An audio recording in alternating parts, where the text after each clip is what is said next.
Madame, Monsieur, bonjour, ravi de vous retrouver après ce long week-end de la Toussaint. On découvre tout de suite les titres de ce mardi 2 novembre.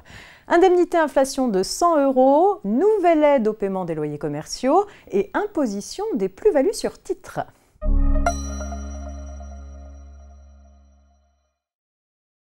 Dans le contexte d'augmentation des prix du carburant, le Premier ministre a annoncé la mise en place d'une indemnité inflation de 100 € sous condition de ressources. Elle ciblerait les personnes qui gagnent moins de 2 000 € net par mois, sans distinction entre les automobilistes et les usagers d'un autre moyen de transport. Elle ne serait donc pas liée à la possession d'un véhicule.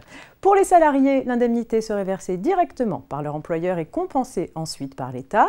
L'indemnité inflation serait versée à partir de décembre 2021 pour les salariés et ultérieurement pour les autres bénéficiaires.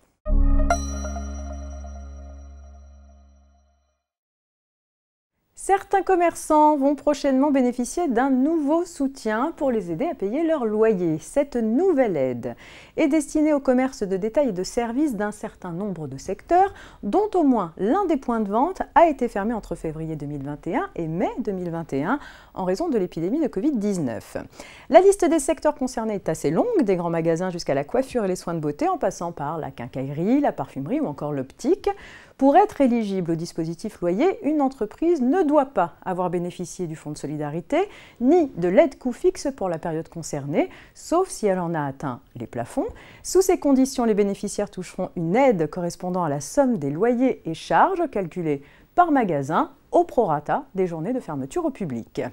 Les demandes d'aide pour les mois de février, mars, avril et mai 2021 pourront être déposées en une seule fois par voie dématérialisée. L'ouverture d'un guichet dédié auprès de la Direction générale des finances publiques est annoncée pour la mi-novembre. Les modalités de mise en œuvre du dispositif seront complétées par décret.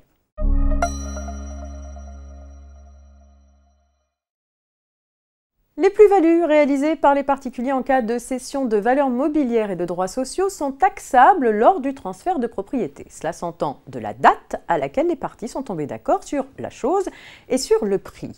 Les gains sont imposés quelles que soient les modalités de paiement et les événements intervenus postérieurement à la cession.